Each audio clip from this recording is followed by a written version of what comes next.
žinot, kas man yra keisčiausia? Kad sulūžus vienam brangiausių jūsų gyvenimo daiktui, kompiuteriui, o ne kažkokiam toasteriui, jūs net nežinot, kur važiuoti ir kreiptis ir kur remontuoti. Atvarykite termopastą, Pylimo gatvė 35, centre, Vilniuje.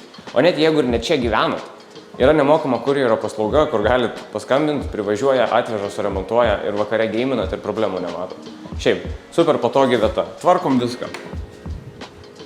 Jūs net neįsivaizduojat, kiek mes visko galim sutvarkyti. Ta prasme, kompiuterių įvairiausių. Negalvokit, kad jūsų kompiuteris kažkoks išskirtinis, wow, kurio nebūtų galima patvarkyti. O net jeigu ir nenorėsit stebuklingai įsižeidę čia kažką tvarkyti, diagnostika nemokama. Nunešę pas savo meistriuką kažkokiam hūdė garažėlį, galėsit bent jau pafleksinti, kad žinot vieną ar kitą detalės pavadinimą, ar bent jau kokia problema gali būti.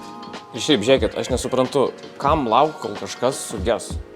Mylėkit savo kompą kaip artimą, kaip savo šeimos narį, atveskit profilaktikai, dulkės prapūs, pastą prateps, veiks kaip naujas, vėl vieną kitą ramą įsidės.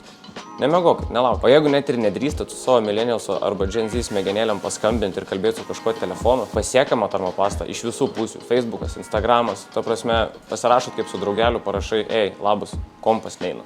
Atnešat, pataisot, sėdit vakare, patenkinti. Nesuprantu, aiškink jums, kalbėk su jumis nekalbės. Atrodo viskas taip paprasto, suaugę žmonės, o reikia tiek ilgai kalbėti. Nesuprantu, vieną dieną gal išmoksit kažką, suprasit?